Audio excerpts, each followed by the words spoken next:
garments to gain market share. রাজনৈতিক অস্থিরতা নেই, আছে বিনিয়োগের উপযুক্ত পরিবেশ, Opportunities, resources and technology. পণ্য সরবরাহ দেয়া হয় সময় মতো। প্রতিবেশী দেশের এমন ডাকে সাড়া দিচ্ছেন ক্রেতা ও বিনিয়োগকারীরা।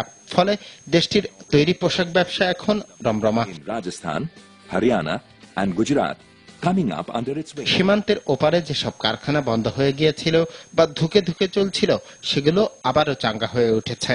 কনস্পিরেসি, সমস্যা, মিসআন্ডারস্ট্যান্ডিং থাকবে এই ইন্টারন্যাশনাল বিজনেসে। আমরা যারা উদ্যোক্তা আছি, আমার সরকার, আমরা যদি সবাই দেশবাসী সকলে মিলে একসাথে কাজ করি, পোশাক শিল্পের সাথে আমরা যারা জড়িত, বিজিএম এবং বিকেএমই, পৃথিবীতে কোনো কম্পিটিটরই আমাদেরকে রুখতে পারবে না এবং আমাদের একটা সিগনিফিকেন্ট গ্রোথ কিন্তু আমরা এক্সপেক্ট করি এবং আমাদেরকে কেউই কিন্তু আমাদের জায়গা থেকে দূরে রাখতে পারবে না। বাংলাদেশের রাজনৈতিক অস্থিরতার সুযোগ প্রতিবেশী দেশ কাজে লাগাচ্ছে জানিয়ে বিজিএমই এর সাবেক এই সভাপতি বলেন, নিজেরা নিজেদের শত্রু ভাবে বলেই কারখানার মধ্যম পর্যায়ে বাংলাদেশিদের নিয়োগ দেওয়া সম্ভব হয় না। আমি যখন হায়ার্ড লোক একটা নেই, একটা এক্সিকিউটিভ ডাইরেক্টর, ও যদি বাঙালি হয়, ওকে কিন্তু আরেকটা বাঙালি স্টাফ কিন্তু সহজে মানতে চায় না। অথচ সেটা যদি একটা বিদেশি পাসপোর্টধারী হয়, ওকে কিন্তু সে চোখ বন্ধ করে মানে ও যাই বলে, ওকে যদি ঠকায়ও তাও সে ওকে সার ডাকতে চায়। কিন্তু ওই জায়গায় যদি একটা বাঙালি অনেক ব্রডারও হয়, অনেক নলেজেবল হয়, ওই পরিমাণ মানতে চায় না। It is a very unfortunate for the nation. So আমি যখন এসব জিনিস দেখি, তখন অ্যাজ এ ম্যানুফ্যাকচারার আমার কথা হলো যে যার কন্ট্রোল আছে, যে কনফিডেন্স আমাকে দিতে পারবে, আমি তার সাথে কিন্তু কাজ করতে চাই।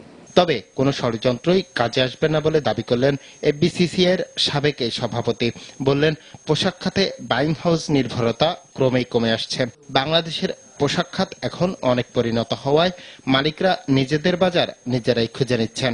এটা কোনো মেজর ক্ষেত্র হবে না আমাদের ব্যবসাটা শিফট করার ব্যাপারে।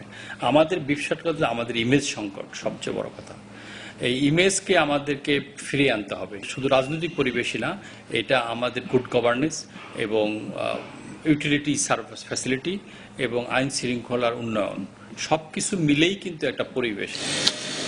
কারখানার পানি খেয়ে শ্রমিকদের অসুস্থ হওয়া, সড়ক দুর্ঘটনায় শ্রমিকের মৃত্যু, কর্মচারী গুম, টয়লেটে ভূত থাকার মতো গুজব ছড়িয়ে কারখানা ভাঙচুর বা আগুন লাগানোর ঘটনায় কোনো বিদেশি বা শ্রমিক নেতার হাত আছে কিনা তা খতিয়ে দেখতে সরকারের প্রতি অনুরোধ জানালেন এসব উদ্যোক্তা।